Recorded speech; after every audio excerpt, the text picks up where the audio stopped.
All right, well, let's give this a shot. I'm cooking dinner, and I thought, I've been doing these vlogs where I'm pretty much just driving, and I thought, well, why can't I talk to you when I'm doing other things besides driving? So I'm not good with the camera, so this is my last pork chop. I got these boneless pork chops, and I am cutting the fat off. I'm sorry, I'm going to go out of camera. You're literally sitting on my paper towel roll holder right now. Because I don't know what the heck I'm doing. This is all new to me, this whole vlogging and bringing you guys with me, like besides in the car. So I figured I'd show you. I'm making fried rice. And instead of, I don't even know, like when you make pork fried rice, what kind of pork do they use? Obviously pig pork, but I mean, they don't use, like, it's got like that red thing on it. I'm sure it's not like pork loin like I'm using, right? Because I think pork chops are just pork loin, isn't it? Let me see what this says. It says Smithfield all natural premium fresh pork, hand selected. Doesn't say what part, just boneless chops. Oh, pork loin, boneless, center cut chops. I don't know. So I'm cutting them into these bite-sized pieces, throwing them in the pan, and then I'll show you what I'm going to put them with, which is really kind of cool, is the stuff I got over at BJ's. So we don't have a Costco here or a Sam's Club, but we do have a BJ's. So hold on, I gotta wash my hands. I know, you can't see me, can you? Will I remember to edit this out? I don't know. But if I don't, I'll at least yell and tell you how I was going to edit that out, but I forgot. Because, I don't like to edit. You know that. I got to get that in at least once. Okay, so I'm cooking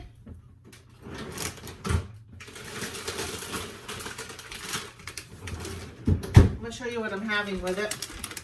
So I got this rice cauliflower medley with a teriyaki glaze. So I'm going to cook this chicken. Man, that sounds like a big clunk. Almost like it melted some and refroze. Gosh, I hope not. All right, let me put my stove on. I know, this is not a cooking channel. And y'all can't even see what I'm cooking. Let me try and show you. Oh, there you go. That's what I'm cooking. It's literally just some pork. Don't fall, don't fall. You can see, like, here's the top of my cabinet. Looking for some sesame oil. Here it is. I'm gonna mix sesame oil with some, let's do avocado. How's that sound? Avocado oil in my pan. I do like the taste of sesame oil. So I'm actually going to cook this some before I put on sesame oil. I was going to put some spices on it. I got this spice called Bangkok Blend. It is so good, but I think I don't have any here. I think it was left in the RV all winter. I'm pretty sure I don't have it. So I think I'll just put salt and pepper. Good old salt and pepper. I'm just gonna put salt and pepper on it, and I think I might have some, like, this comes with a teriyaki glaze. Oh, it's microwavable steam bags. Okay, I was gonna I'm gonna open up this and show you guys. Let's see what this is. Come on, I know. You know what this thing is? With me doing this and not just in the car, you have to see me, or you can't just listen. So it sounds like the glaze. I thought the glaze would be in one of these packages, but all right. So I think I'm just going to. I think I'll take 2 of them out, and I'll put these 2 back in the freezer.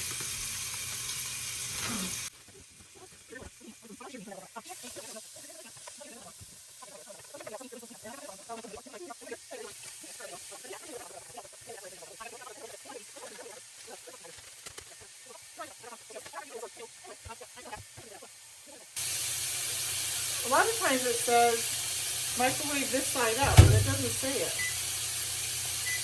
I wonder if it's going to be way too much noise. Now you're going to have a microwave and the sizzling from the pork. It's probably going to be way too much noise, and I'm probably going to end up scrapping this whole thing. If you ended up seeing it, I didn't scrap it. But, so, my husband and I went to the casino last night. We played bingo, and Tony won $437, I think it was. He bingoed twice. One time it was $300, and the other time, this is a horrible angle. Every time I look at myself, I'm like, this is a very bad angle. Hold on. Is that better?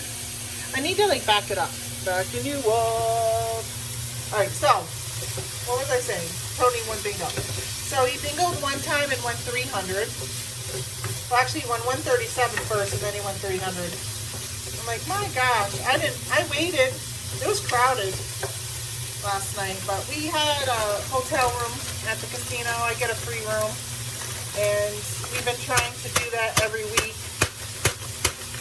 We didn't do it last week though. I really normally would bang this on the counter, but I know it would probably make you fall.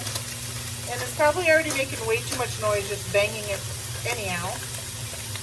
I guess as I do this and I start making these vlogs, I will know what to do and what not to do.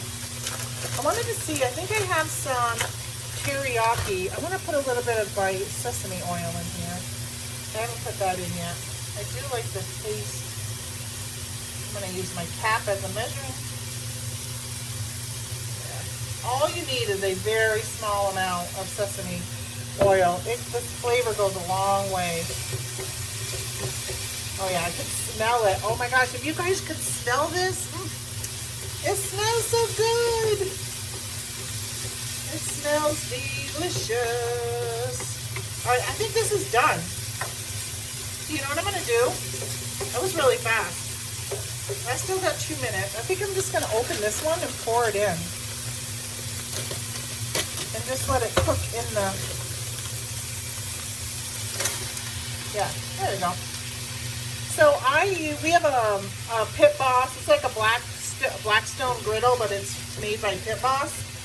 And we use it when we go camping, and we make fried rice with it all the time. I have another channel called Living the Better Way. And we don't really do very many videos on it, but in the summertime, I'll put a lot of camping videos. Not a lot. I'll put camping videos. I shouldn't have said a lot. And there's a video on there with us making our fried rice, and it's so good. We eat that a lot when we're camping. But I've tried different ways to make it, and like we've used different types of meat. And I don't know, sometimes like the pork chops just haven't really been that good. So I'm really hoping that these actually are gonna taste okay. I think it helped that I bought this undercut and I trimmed all the fat off. I am gonna see if I have some teriyaki sauce. What do you want, Cat? I already fed you. Let's see, what do we got? Worcestershire? Well, we didn't plan this out, did we? What is this one? Soy sauce. I don't see any teriyaki.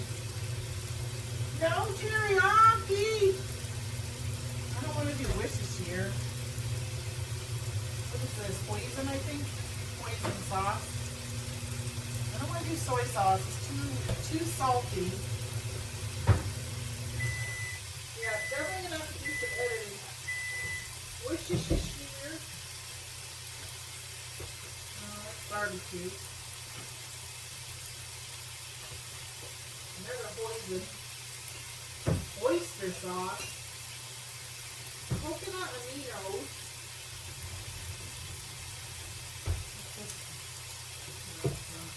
Oil. Now, did you hear me? Could you hear me from way over here? I've got hoisin. I've got coconut aminos. Barbecue. No. So it looks like they have no teriyaki, which is kind of a bummer. So I wanted to have some teriyaki. An extra teriyaki. This bag is done.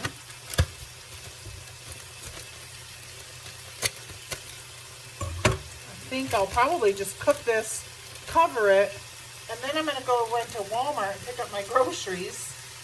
And I just wanted to kind of have this done because by the time I get back, it'll be, I don't know, what time do you guys like to eat supper? I mean, I like to eat between usually 5 and 7. So I kind of feel like running out and getting my groceries at 6. I mean, I'll be home probably by like 6:45. So, oh, this looks really good. And that, look at how long I've been talking to you for 12 minutes and I'm all done. Okay, let me show you this. Hold on, because I can't flip my thing, but look, doesn't that look good? Come on, Tamara. Turn that right. So look at that yumminess. Oh my gosh, that looks so good. All right, I wish I had more teriyaki sauce. I wish I would have ordered some teriyaki sauce, but I didn't. Oh well. All right, I'm gonna probably talk to you guys while I'm on my way to Walmart. Time to go get the groceries. I got some turkeys out in the field. Someday I'm gonna sit here and just make a bunch of B-roll and videotape the turkeys and the deer and whatever else. I don't know, for those who watch my channel for the last few years, I think it's about 2 years ago, we had like 50 to 75 turkeys that were out in the, sorry, like this is kind of a pain in the butt, isn't it?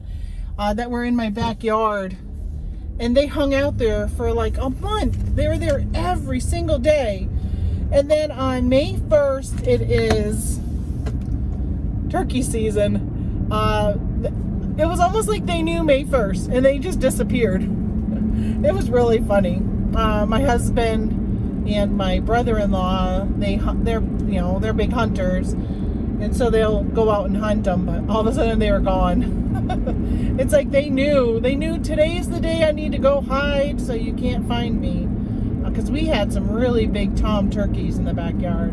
I do know my husband got a turkey. I don't really eat anything that he shoots.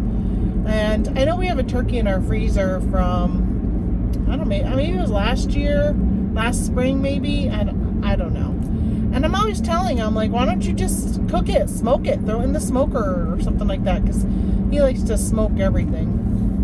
Which we are looking at buying a new smoker. So if anybody has a pellet grill / smoker, I guess they call them offset grills or offset smokers, I'd love some feedback. We're looking at the Rectech and we're looking at the Pit Boss.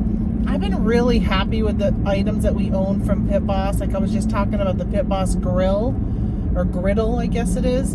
And we use that when we're camping. Oh my gosh, all these frost heaves. I feel like the roads have gotten worse in the last couple weeks. Maybe it's because I've been videoing and I'm noticing how much more I'm bouncing. I don't know. But anyway, let me know if you have one of those, whether it takes pellets, wood chips. There was actually even one, I think it might be a Masterbuilt, that has that takes charcoal. And we were looking at them at Lowe's and Home Depot. And then a friend of ours said, hey, you should look at the Rectech, because neither of those places carry Rectech. But he has a Rectech and he says that's his favorite one. He also mentioned another brand, which I can't remember the name of it. And I looked those up. Now, Rectech is definitely a lot more expensive. I think if you're like a professional smoker, like if you've got a business, which our friend does, who recommended Rectech, it's, you're looking at like $1,800 for one that the size that we're looking at, which I think we're looking at maybe 600 square inches. All right, when my phone dings, I'm gonna have to pause, you guys. Oh my gosh, I'm blinded by the sun. I'm gonna have to pause you guys and check into my Walmart app, because when I do that, it lets them know I'm on my way. And so many times when I'm pulling in, they're walking out with my groceries. So it's really good. Big Brother's watching me on a map, watching the little dot moving closer to them so they know when I'm on my way.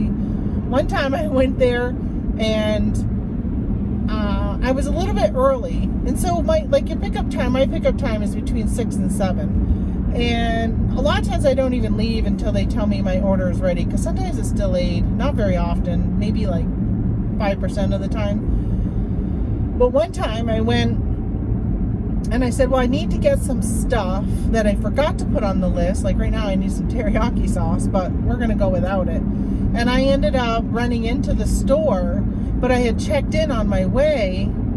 And so they knew I was there in the area. And I did some shopping, and then I went and got my stuff. Because if I have, like, today I'm picking up some frozen items, I don't want them to be sitting in my car while I'm running into the store. So I will pick that up after I run in if I forgot to get something. And I think I cough every single episode. I think this coffee's any good. It's from this morning. I'm really thirsty right now. So I feel this tickle and I feel like I need to drink something. Alright, so when I went to go get my groceries, they're like, did you go in the store first? I think they walked out with my groceries and they were like, where is she? I'm like, oh, yeah. And then there was another time I went, and it was, I don't know, okay, I'm going to scroll off for a minute, and hopefully I remember the story I was going to tell you. But my daughter watched my last video, and she goes, I was like, oh no, what is she sharing personal? What is she embarrassing herself about? And she goes, actually, that story was kind of funny, even though it was all about poop. And so, as I was saying in that last one, I do have some issues from time to time that I have to deal with my intestinal. Almost, I don't think I have got Crohn's disease, but I bet you I'm like close to that, because I always seem to have issues. So I ended up going, I got to do grocery pickup. I think it was like a Sunday morning, and it was so crowded. Like every slot was pretty much full when I pulled in, and I could see so many people were waiting, and I sat there waiting, and I was just like, okay, that coffee has hit me. I've got to go to the restroom, and I don't know how long it's going to take. And so I called the 800 number, or whatever the number is. It's on the thing that if you don't check in with the app, then you call that number and let them know that you're there. And so I called that number and I said, hey, this is who I am. I'm out here, slot number 3. I need to run into the store really quick to use your restroom, and I'll be right back. And I said, can you just let them know? He's like, oh yeah, I'll give them a call back and let them know. So I ran in and ran out. Like the bathrooms, thankfully, are right in the front of the store, so it was really quick. Ran in, ran out, and as I was coming out, I saw somebody walking back with groceries on their car. They were walking back to the store, and they turned around and they saw me. Like somebody told the other worker that, oh, there she is.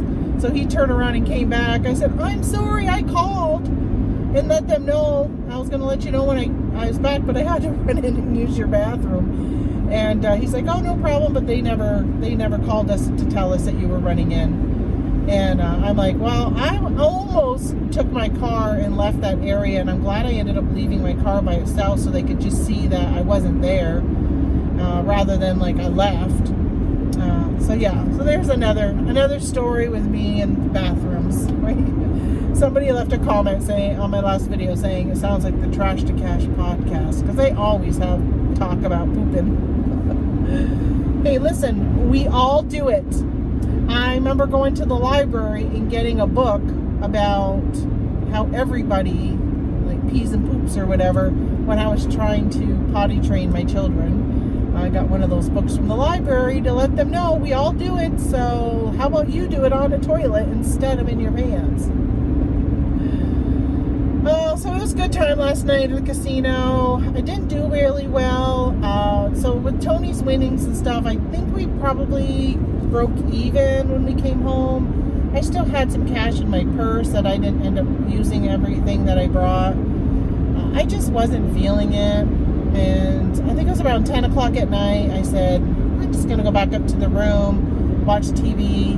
It was a little before 10, because actually when I got back to the room, had saw that, so Scott the Bearded Picker was doing a live over on Rumble, and I was like, oh, I'm going to go see if he's still, I didn't even know what time it was. I said, oh, I'm going to go see if he's still on. And he was ending it as I popped in. Because I think he starts at 8 o'clock Eastern, and it was now 10. So it's usually like 2-hour shows. So he was heading out, and I was kind of disappointed I missed him, especially since he was doing it on Rumble. And the thing that's really great about Rumble is they got free speech.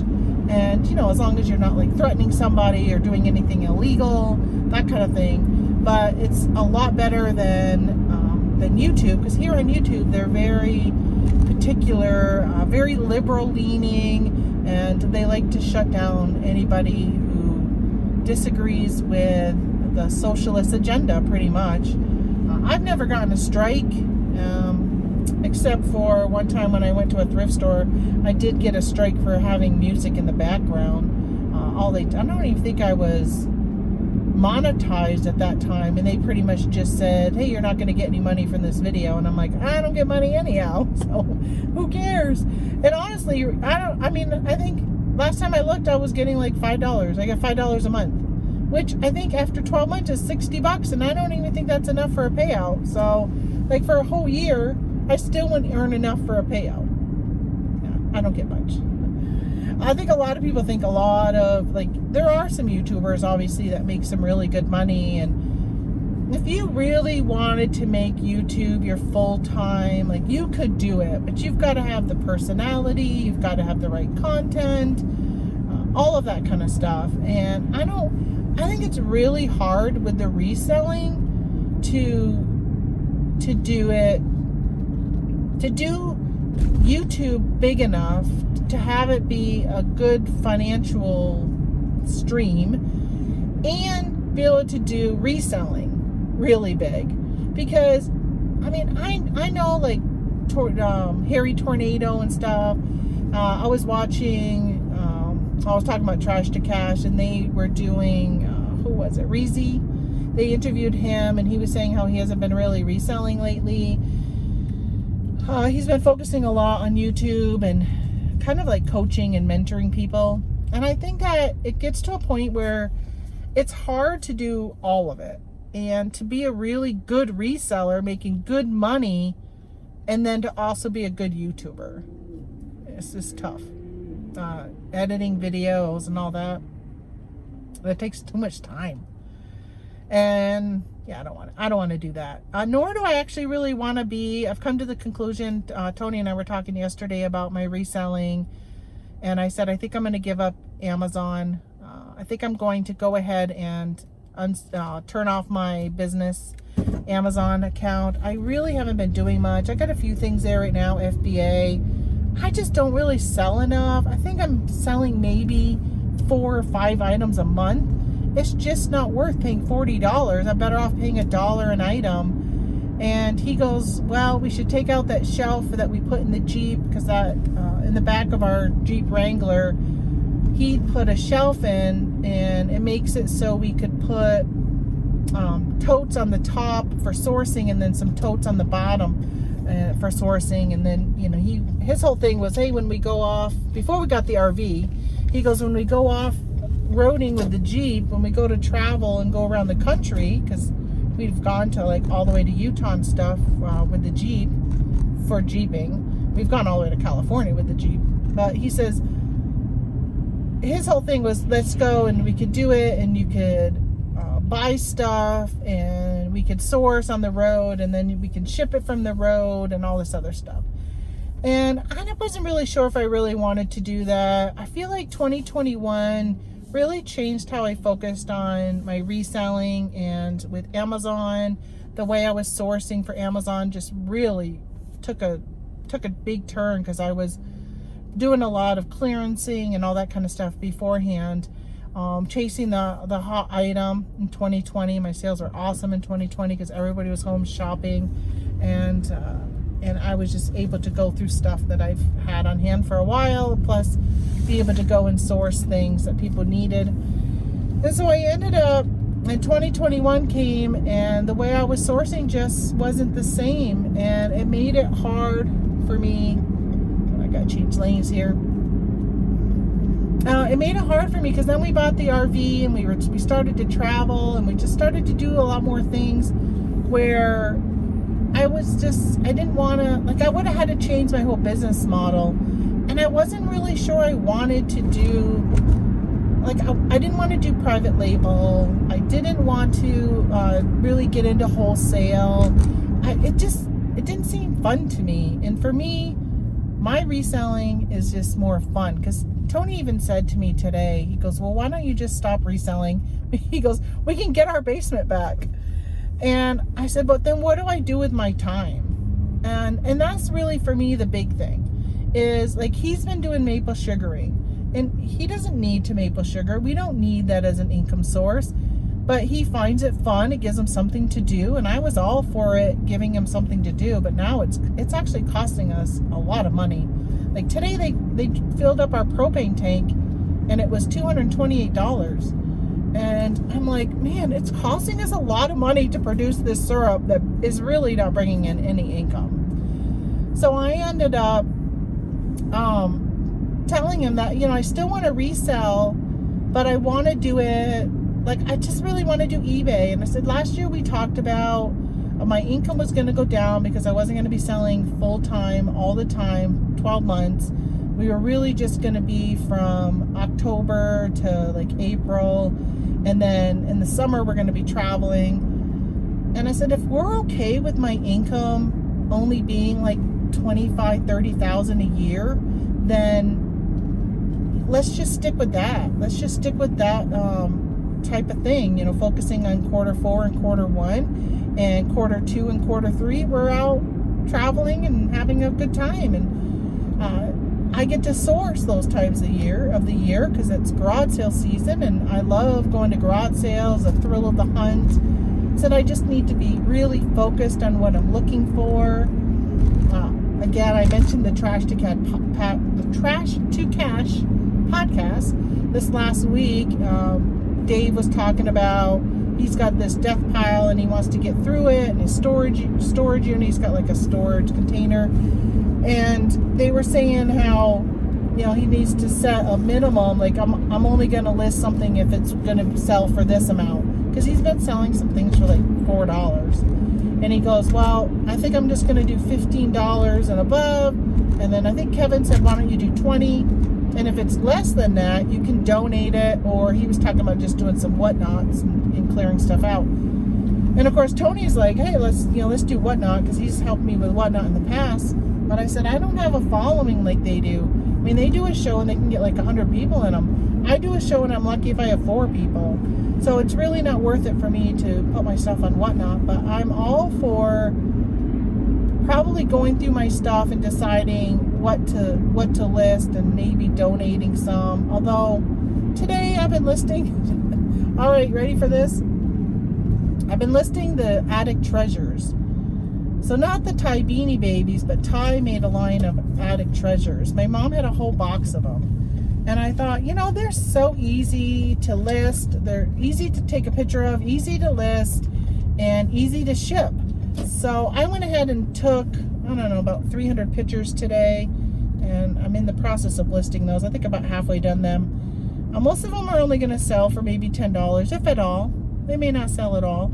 I'll just leave them up probably through the summer, and then maybe at the end of summer, maybe I'll just pull them down and donate them, or maybe I'll leave them up for a year and donate them when I do my inventory next year, and that's usually when I kind of start to pull things out. We'll see. They only take up 1 tote, so it's not too much. All right, we got 2 cars here. I never got notified that my groceries were ready, so I'm gonna have to stop it and take a look and see if maybe I just didn't hear it or didn't see it or whatever, but I didn't get a message from them, so maybe they're delayed. I don't know. I'll be right back. All right, so he helped me. I was telling him, I just remembered that my husband, so Tony, wanted some of those Cadbury mini eggs. The ones that are just solid chocolate and they got like a coating on them.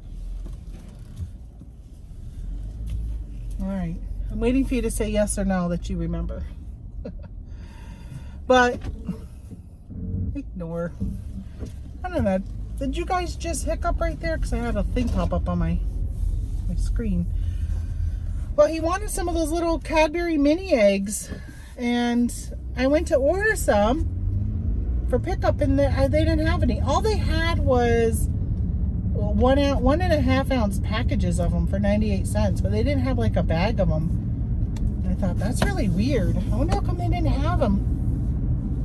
And I could buy them at walmart.com and have them shipped to me, but I thought that was just really interesting. Of course, right now, like on Amazon, is meltables. You can't send them, well, you can send them meltables right now, but coming, I think it's April 15th, their meltables policy starts, and you can't sell meltables unless you do FBM. Again, I'm not really doing anything on Amazon, so I don't have to worry about it. Okay, so now I'm headed away from the sun, heading east. I don't have to worry about the sun in my eyes. All right, so what was I talking about? I can't remember. Anyway, we were talking about Amazon and my conversation with Tony today. And yeah, he's just like, why don't you just stop reselling altogether? And I said, no, I don't want to just stop reselling because I need something to do. And he goes, well, you can help me. And I'm like, I don't want to help you.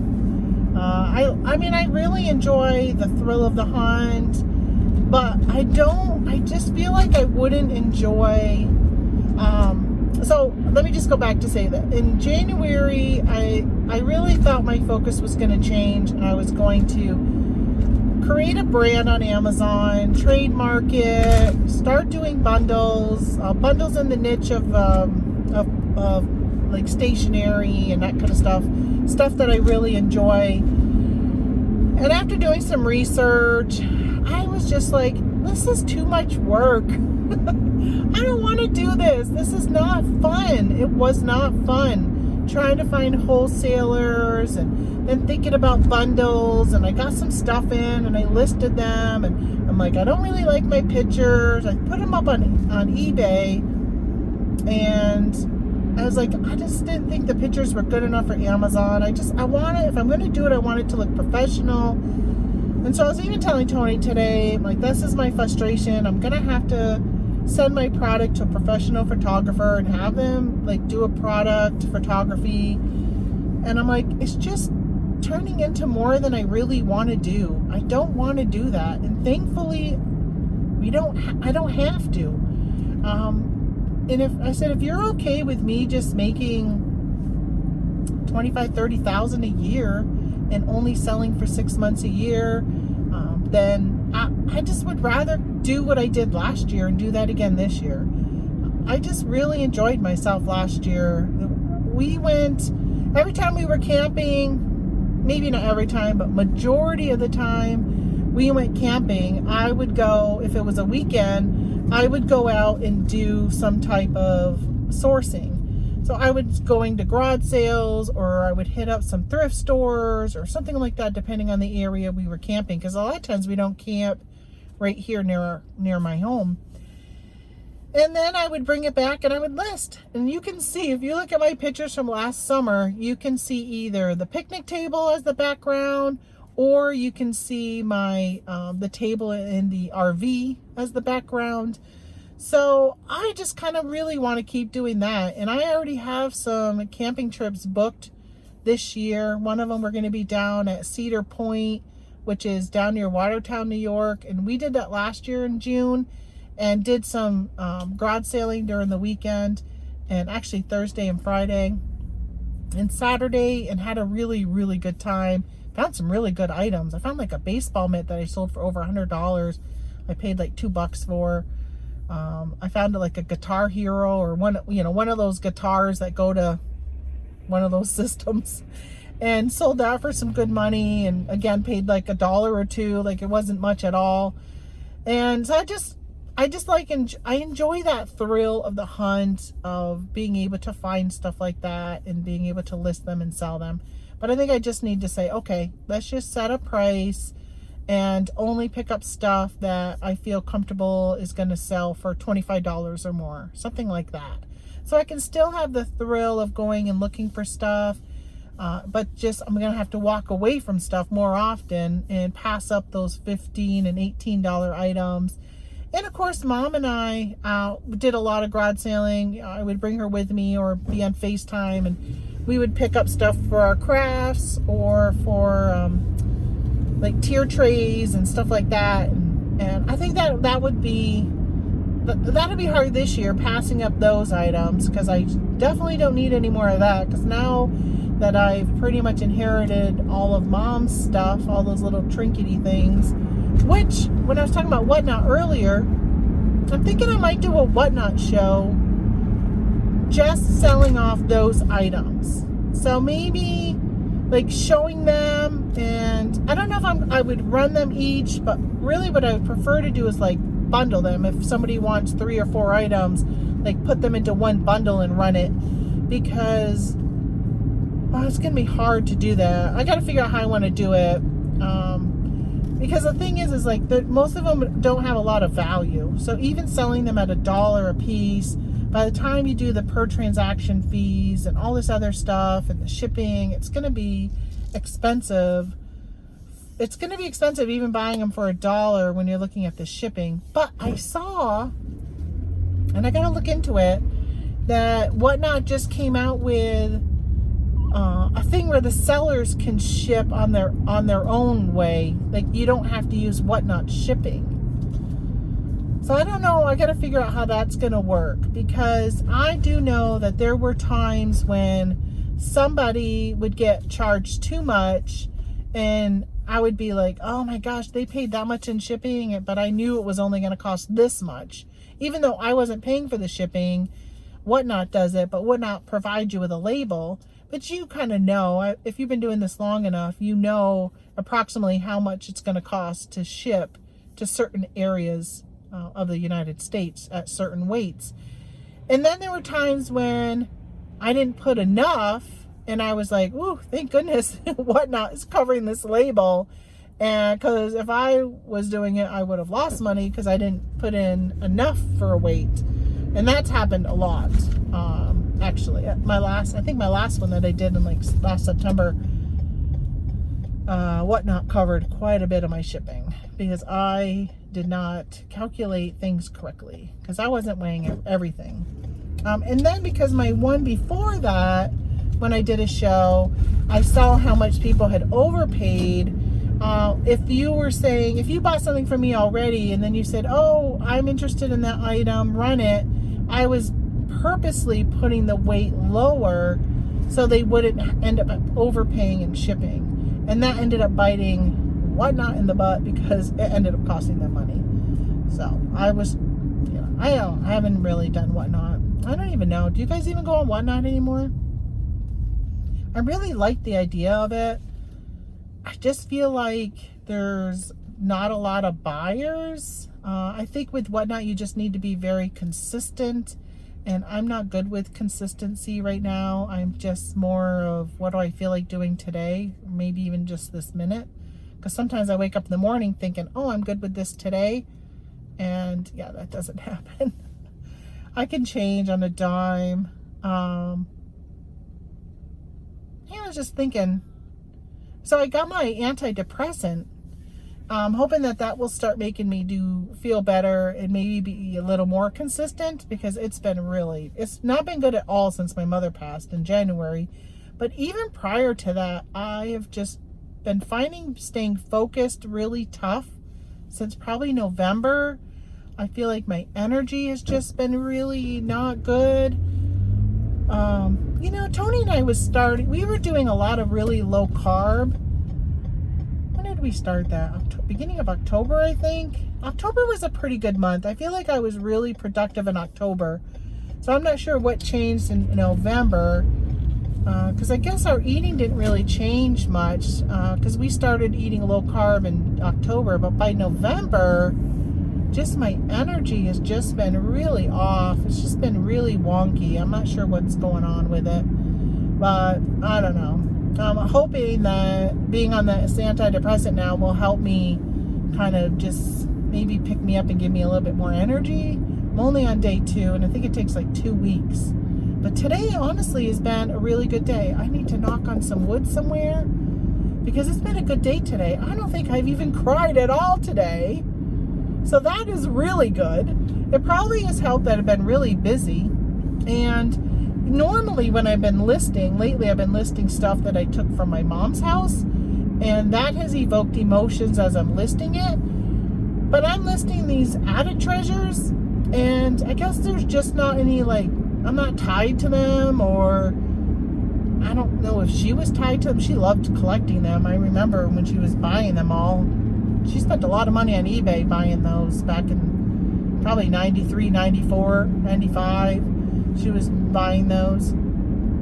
And, but for some reason there's no connection. So selling them is not bringing up any memories or anything. And there's a couple that I'm like, oh, these are really cute. But yeah, so that's been no problem. I think that's probably helped. Maybe I need to just stay away from... Oh, I did list a couple Easter items. She has like a flower arrangement.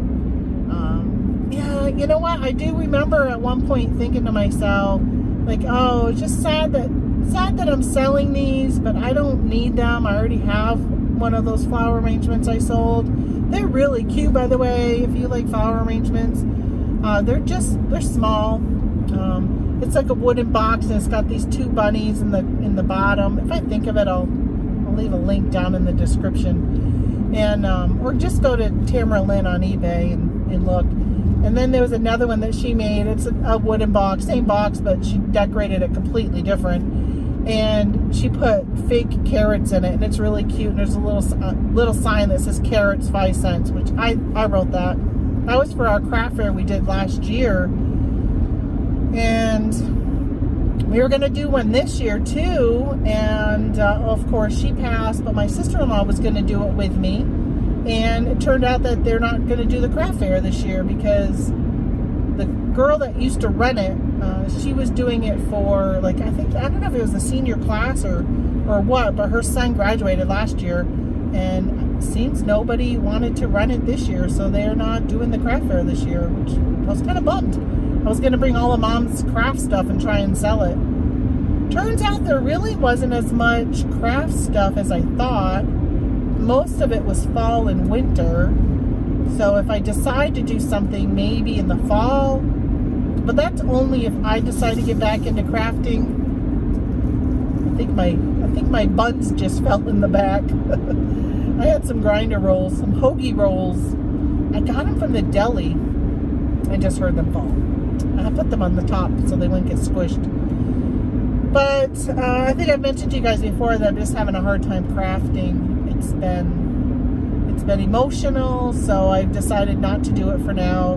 And of course, I also don't want to take out all the craft stuff because I've just been trying to put everything away because I've got family coming for the big celebration of life, aka funeral, and that's on April 8th. And then once that's done, it'll be a little more laid back and won't have to worry about as many people coming to the house and stuff like that at one time. So I'm trying to get that all cleaned up, and I don't know. It's been hard staying focused.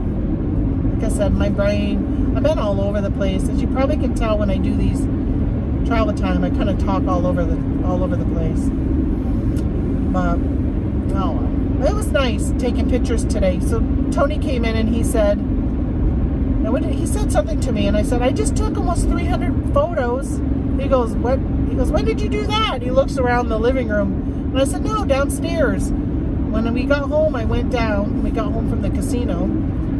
I said I went downstairs and I took pictures. And that's what I've been doing. And then I literally had just gotten back upstairs and threw in a pizza that I had gotten from Walmart. I threw in a pizza and I texted him and said, tell you and your dad to come on in because lunch is ready. And I said, I just sat down to start listening.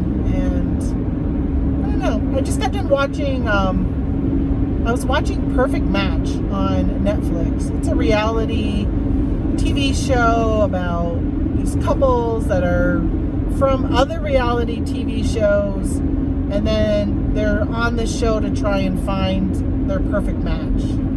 Love interests, things. And, you know, there's always the villain in the show, and there's the one that you like, but the one you like never seems to get anything good, and the villain always seems to get something. And this one had a villain. Francesca was her name. I didn't like her at all from the first episode. But yes, I just got done watching that. I really struggled trying to find something to watch on TV. My internet was slow as molasses today. Was not, I don't know, when I was trying to do research on these attic treasures, it just kept spinning on this one site, and then eBay was spinning. You know what was really weird today?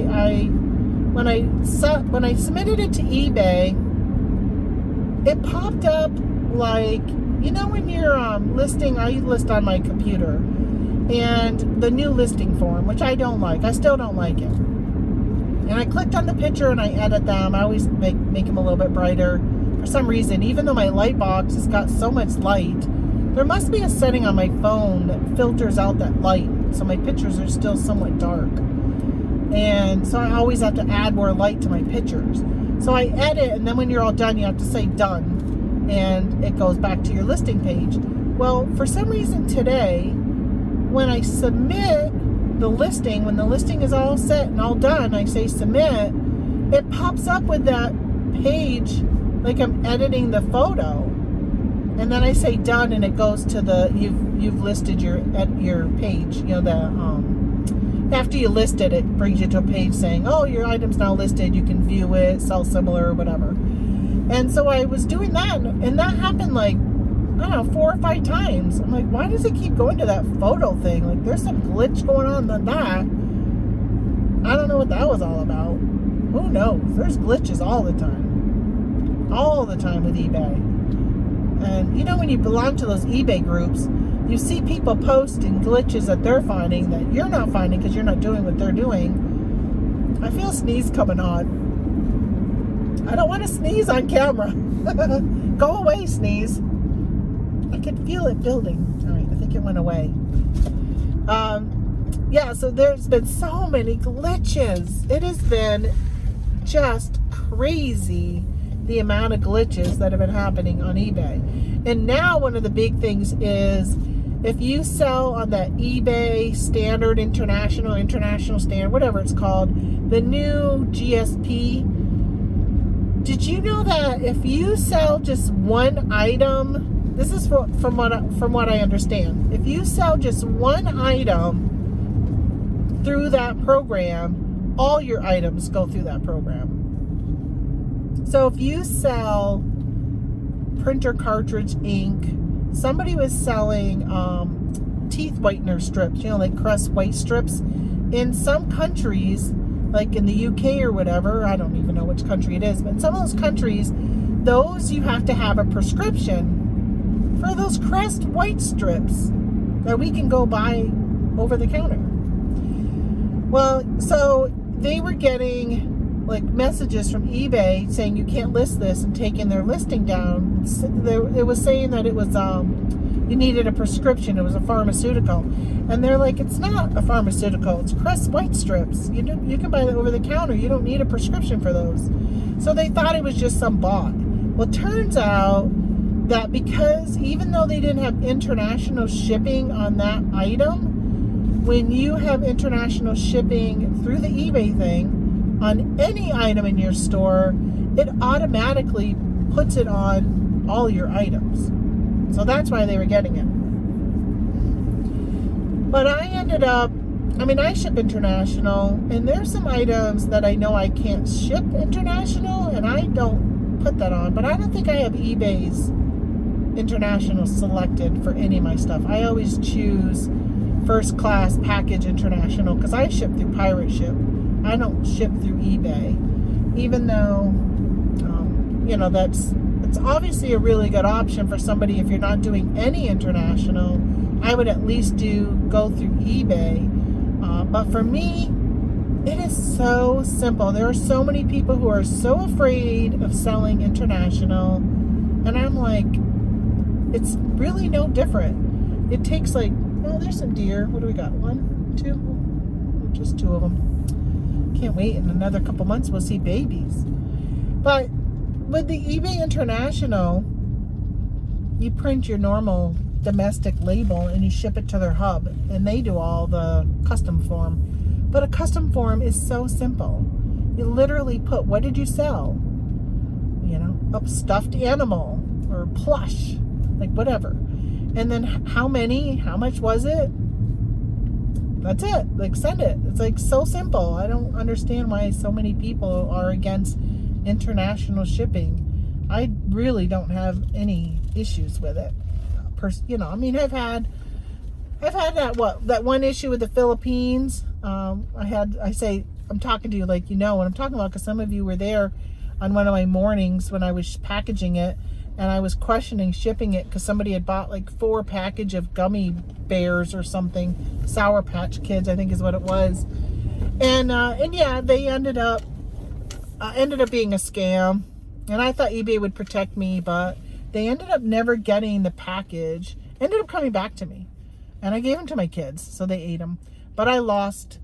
Not only did I have to refund them everything, but it was like a $20 fee, which kind of stinks, having that fee. So really, I was just out the fee, and I was out the cost of shipping. But oh well, it's a chance you take, and I'll take that chance again.